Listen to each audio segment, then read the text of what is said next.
It's time for your horror medication. And now I introduce you to Bleeding Critic. This horror medication story is called Concert. The headline act started and the crowd started jumping. The atmosphere in the huge tent was electric. It had been a brilliant day, incident-free. The only negative observation was the fact the organisers needed another beer tent because the queues were far too long. The loved-up couple made their way to the front, all bodies united in music and excitement. The young man stood behind his love, then whilst he was in a happy place, a firm tap on his shoulder. The finger belonged to an older man that had a skull-like face. He was pure white trash from the characterless block of flats that were 5 minutes' walk from the festival.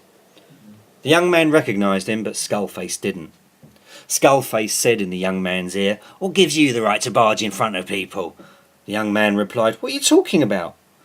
The round bull standing next to them joined in. "This is my space and you pushed in." The innocent young man said, "The space here is for everyone. Did you make a bleeding reservation?" His young love turned and noticed and begged the young man not to ignite. Skullface and the round bull stared in absolute hate as the young lovers moved away and continued in the spirit of the audience.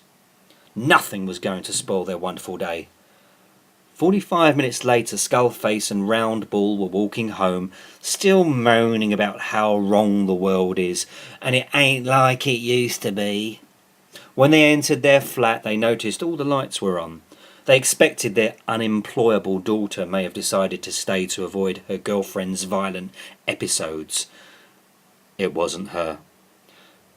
In the lounge were the young loved-up couple, and they were standing naked. The whole room was covered in transparent sheeting. They were both holding home security aluminium baseball bats. Great handling due to their good grip. Ladies first. Her bat moved swift, smashing into Round Bull's arm, bone snapping and then body falling, saved by the large sofa. With the ferocity and anger of a crazed, caged animal, she bashed the large head. After just 4 smashes, the skull caved in. Although Round Bull was dead, the aluminium blows continued for another 13 aggressive swings.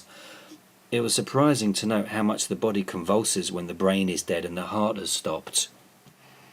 At the same time of the extermination of the Round Bull, the young man raised his bat above his head, bringing it down at speed on top of Skullface's forehead.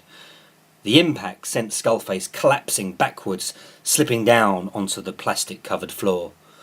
The bat's second swing snapped and crushed the jaw, shedding teeth and fillings 3 feet into the air. The third swing dented the chest, sending a killer shockwave that caused tremor to the heart, stopping it instantly. He continued to use the bat to stamp and break bones of the lying flat body. There was so much blood the young couple had to concentrate not to slip over. Their naked bodies started the terror, all clean, white and fresh. Now they were both soaked in blood and tattered flesh, so much so a surgeon would suggest their skin had been removed by a cheese grater.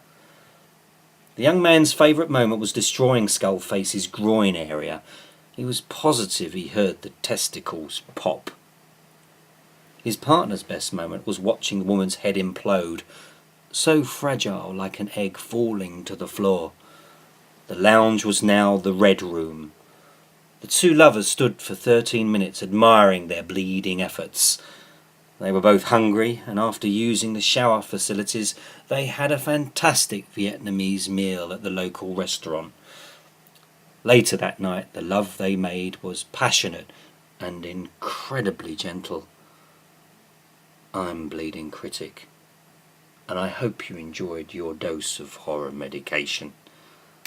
I'll see you soon.